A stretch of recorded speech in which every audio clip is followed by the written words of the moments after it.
Hello મિત્રો, ધોરણ 8 વિષય ગણિત ચેપ્ટર નંબર 2 એક ચલ સુરેખ સમીકરણ સ્વાધ્યાય 2.2 આજે આપણે જોઈશું.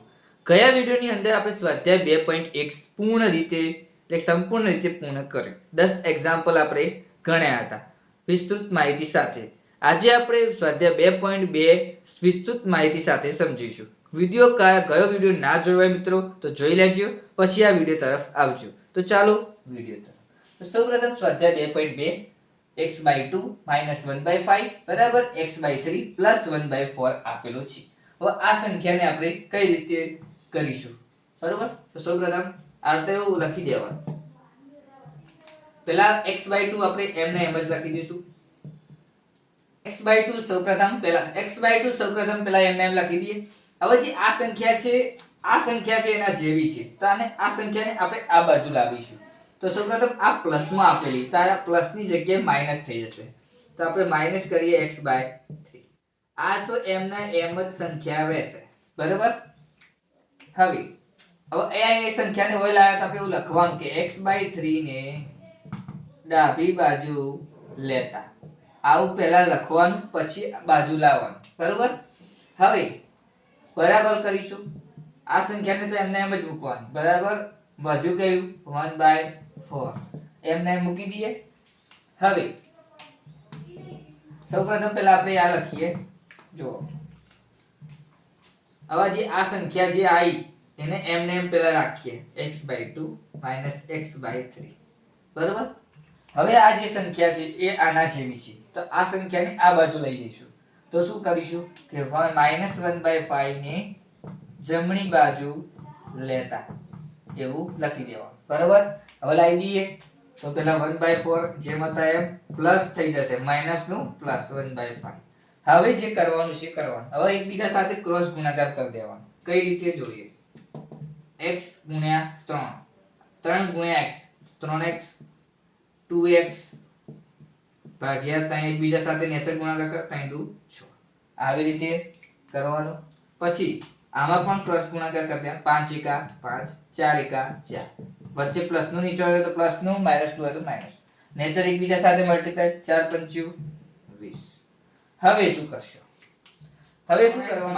-2x ભાગ્યા 6 બરાબર 5 + 4 ભાગ્યા 20 આવા આપેલા છે. હવે આ સાદું રૂપ આપી દે. 3x માં 2x જાય તો x વધે ભાગ્યા 6.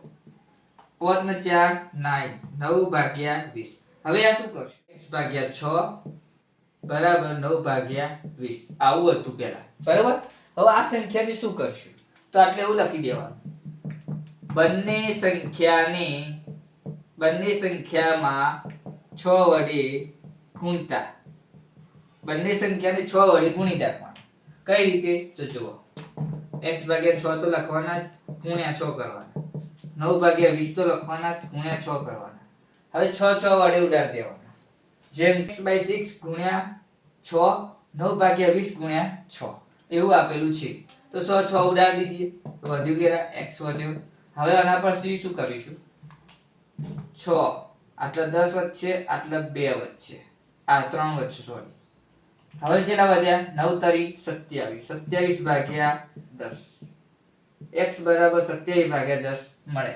બરાબર 27 ભાગ્યા 10 મળ્યા કહેવાય. આ એક્ઝામ્પલ આપણે આવી રીતે ગણવાનું થશે. એમાં ચકાસણી કરવાની આવશે નહીં. સ્વાધ્યાય 2.1 ની અંદર આપણે કેવા દાખલા ગણતા હતા કે 10 એક્ઝામ્પલ આપણે ગણ્યા, તેમાં જે જવાબ આવતો હતો એની આપણે ચકાસણી કરતા હતા. આમાં ચકાસણી કરવાની નથી.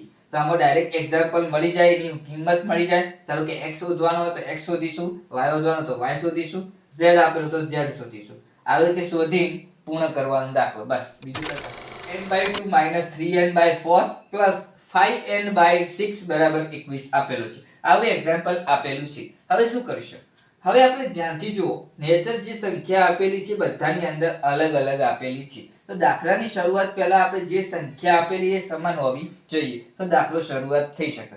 હવે નેચર પણ એક જ સંખ્યા સરખી આપેલી નથી. તો આ જે ડાબી બાજુ કહેવાય, આને જમણી બાજુ કહેવાય. તો આ ડાબા અને આ જબા કહેવાય. સૌપ્રથમ તો 2 4 અને 6 નો લસા કરીશું. એટલે શોર્ટ ફોર્મમાં એવું લખીએ કે લસા કરીએ બરાબર. 2 4 અને 6 નો લસા કરી દઈએ તો 2 ની કિંમત 2 ની 1 ઘાત થાય, 4 ની કિંમત 2 ની 2 ઘાત અને 6 ની 6 ના હવે પાડો તો 3 ની 1 અને 2 ની 1 થાય. હવે 2 ની 1 1 2 ની 2 2 ની 1 જે મોટી સંખ્યા હોય લેવાની. 2 ની 2 ઘાત 2 ની 2 ઘાત એટલે 4, 3 ની 1 ઘાત એટલે કે 1. તો 4 તારી 12. તો આપણને લસાઅ કેટલો મળ્યો? 12 મળ્યો કહેવાય. હવે 12 લસાઅ મળ્યો તો આપણે એવું દર્શાવી દેવાનું કે n/2 -3n/4 + 5n/6 બરાબર 21. આવું લખી દેવાનું. હવે એટલે એવી સંખ્યા સાથે મલ્ટીપ્લાય કરવાનું જેનો ગુણાકાર 12 મળતો હોય. તો આવી સંખ્યા લખી દીધા પછી હવે આટલે એવી સંખ્યા લેવાની તેનો ગુણાકાર આપણને 12 મળતો હોય. જેમ કે 6 દુ 12 થાય તો 6 વડે મલ્ટીપ્લાય કરો તો 6 ને ઓય પણ 6 વડે મલ્ટીપ્લાય કરી દેવાનું.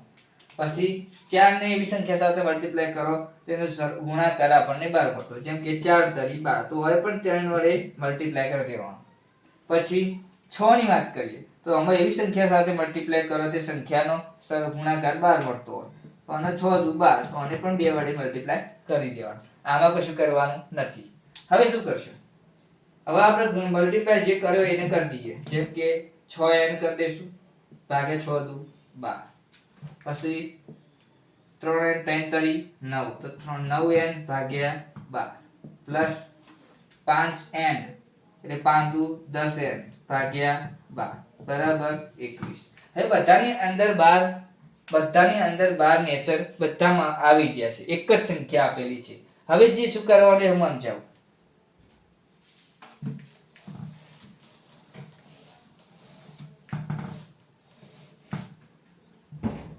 હવે શું કરીશું? 6n લખ્યા ને એને હવે કોમનમાં લઈ લે, બધા ભેગા કરી દઈએ. 6n - 9n + 10n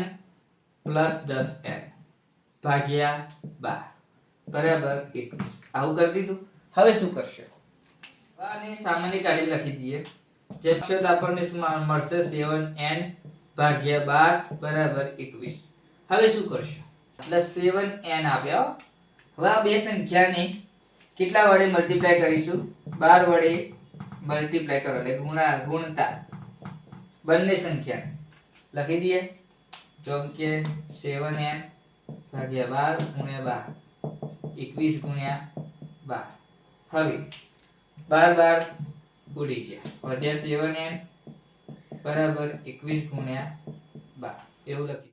હવે આ n ને એમને એમ જ રાખીશું. આ 7 ને નેચર લઈ જઈશું, આ બાજુ નેચર લઈ જઈશું તો 21 × 12 ભાગ્યા 7. હવે એકબીજાને ભાગી દઈશું. 7 તરી 21, 7 ઉડી ગયા એટલે 3 વધ્યા, 12 તરી 36. તો આપણને શું આન્સર મળ્યો? n બરાબર 36. આ એનો આન્સર. આપણને આન્સર કેવો મળ્યો? n બરાબર 36. જુઓ 7 તરી 21, 3 વધ્યા, 12 તરી 36. તો આપણને આન્સર મળ્યો n બરાબર 36. તો n બરાબર આપણને 36 કિંમત મળી. n ની કિંમત કેટલી મળી? 36 મળી. બરાબર. વિડિયોને આપણે આટલે સુધી રાખીએ છીએ. વિડિયો ગમે તો લાઈક, શેર અને કોમેન્ટ કરીને જણાવો કે વિડિયો કેવો લાગ્યો. આવતા વિડિયોની અંદર બીજા એક્ઝામ્પલની સાથે જોઈશું. જય સચિન.